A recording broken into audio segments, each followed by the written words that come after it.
जितना भी शुक्रिया अदा करूँगा मैं, जब हम ये सेमीफाइनल जीते थे तो बस में मैं और शाहीन बैठे थे तो हमने उसको পিএসএল এ ডাবল পারিশ্রমিক পেলেন বাংলার 3 চ্যাম্পিয়ন। তার থেকেও বড় সুখবর পেল রিশাদ হোসেন। হ্যাঁ দর্শক, বিস্তারিত জানুন পুরো ভিডিও জুড়ে। এবারের পাকিস্তান সুপার লিগ পিএসএল এ 2025 এর ফাইনালে কোয়েটা গ্ল্যাডিয়েটর্সকে 6 উইকেটে হারিয়ে তৃতীয়বারের মতো চ্যাম্পিয়ন হয়েছে সামিন রানার দল লাহোর কালান্দার্স।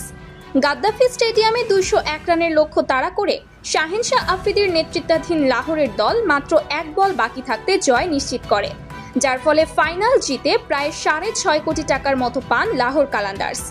যে কারণে খুশি হয়ে বাংলাদেশের 3 তারকাকে ডাবল পারিশ্রমিক দেন দলটির মালিক। আর তাই বেশ খুশি সাকিব, মিরাজ, রিশাদরা। এছাড়াও সংবাদ সম্মেলনে সামিন রানা বলেন, রিশাদ আমাদের টিমের জন্য আশীর্বাদ হয়ে এসেছিল। তার এমন নজর কাড়া পারফর্ম আমার হৃদয় ছুঁয়ে গেছে। মূলত সে কারণেই আমরা সিদ্ধান্ত নিয়েছি 2026 আসরে রিশাদ হোসেনকে আমাদের দলে নিব। তাই রিটেন প্লেয়ার হিসেবে আগেই চুক্তি করে রাখলাম।